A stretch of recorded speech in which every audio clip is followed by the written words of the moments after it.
pangutana. Kanunay ba kang magpasalamat sa Diyos?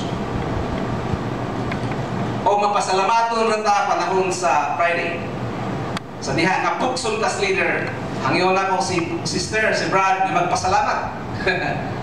Una pa kita magpasalamat. The second biblical description is thanksgiving to God is appropriate for all seasons. Why? Because the verse says, in everything. In everything. Paul said, give thanks in everything. Wala siyang maingon nga, give thanks for everything. Wala. Kundi mo siya, give thanks in everything. Paul is not calling us to be thankful for our rebellious kids or for terminal illness. The preposition in means in every situation, in every circumstance. Nothing is left out. There is no exception. In other words, in the midst of all things, good or bad, we should always give thanks to God. That the Salutian believers were suffering persecution at this time. Yet, in spite of this, Paul said, in everything, give thanks. And Paul himself experienced this in Acts 16, when he and Silas were imprisoned in the Philippian jail. Sa diha na sila na prison. They were singing and praising God in the midst of their situation. Now, sayon kaayo ang pagpasalamat sa Diyos kung ang mga panghitabo maayo, di ba? Maya itong lawas, na tayo mayong kwarta na inap sa atong mga panginahanglan. Why magpabadlong ng mga anak? Nindot ang dagan sa trabaho, nindot ang dagan sa atong grado, nindot ang dagan sa atong negosyo.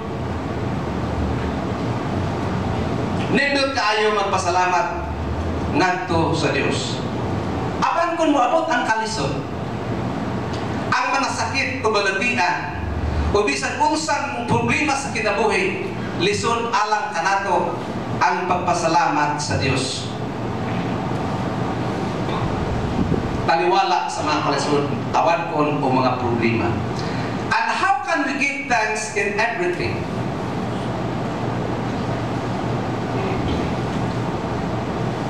Now, let me share with you some practical ways so you can thank God in both good or bad situation.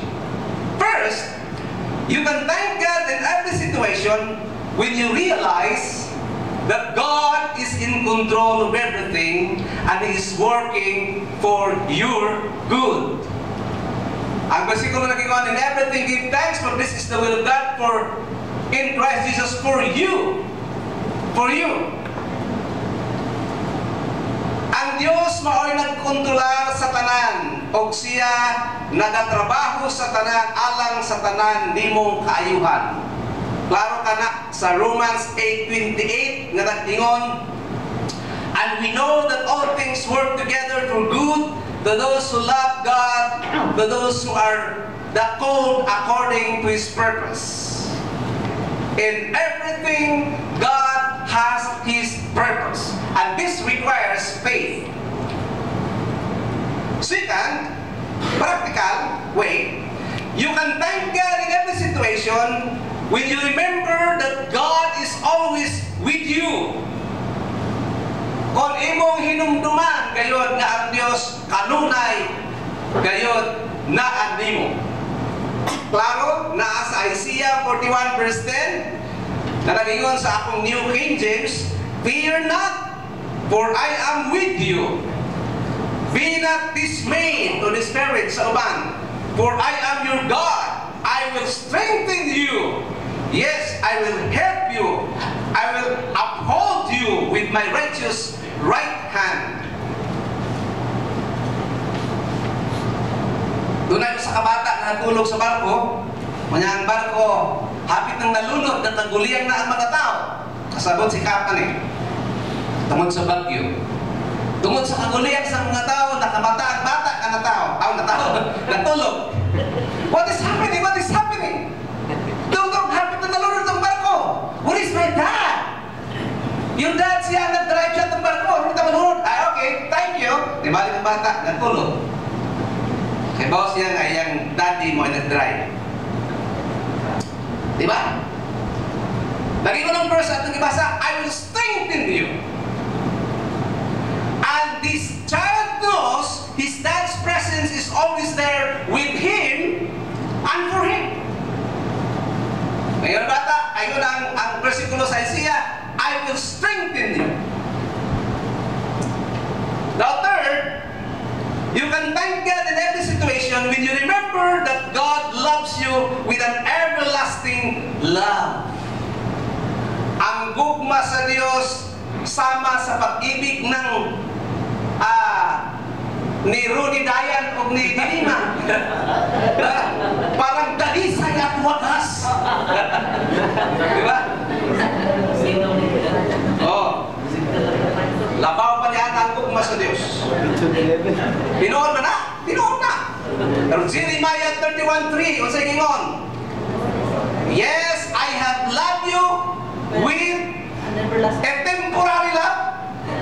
Ngayon siya? No. With an everlasting love, therefore, with loving kindness, I have drawn you. Grabe nga guma. Mura kang bangyo. Kang Romeo, kang Dilina. So it is a great assurance to know, brothers and sisters, that the difficult situations God had allowed to happen in our lives are always motivated by His love. As we face the difficult circumstances, His presence is always with us and He is in control, working every situation for our own good. So, we could always thank Him for all situations. Amen? Now, third biblical description. Thanksgiving to God is His will. And why? Klaro ang verse na yun. For this is the will of God. Every time na magpasalamat ka, naas ka sa kabubuton sa Diyos. The verse is clearly saying that thanksgiving to Him is one of His wills. He wants us to acknowledge and be grateful to Him even if we don't understand the situation. Ako daghan kayo kong situation na huwag kasabot. This is one of His wills because in the Greek text there is a triple command here that is covered with His will. For example, verse 16, it says, rejoice always. Iyan ang will.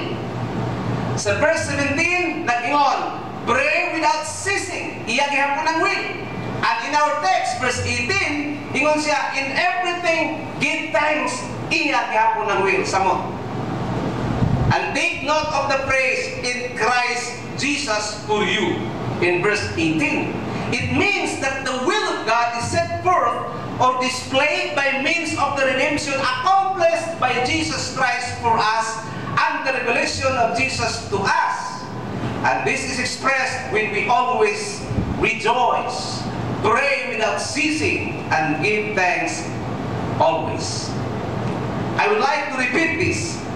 Thanksgiving to Him is not an option, but an obligation, because this is His command and this is His will. Iyang kabubuton. Question: are you always thankful to Him no matter what? Wala itong pangutana o ikaw lamang gayon ang nasayon ni Ana? Are you always thankful to Him no matter what? Thank you and God bless you.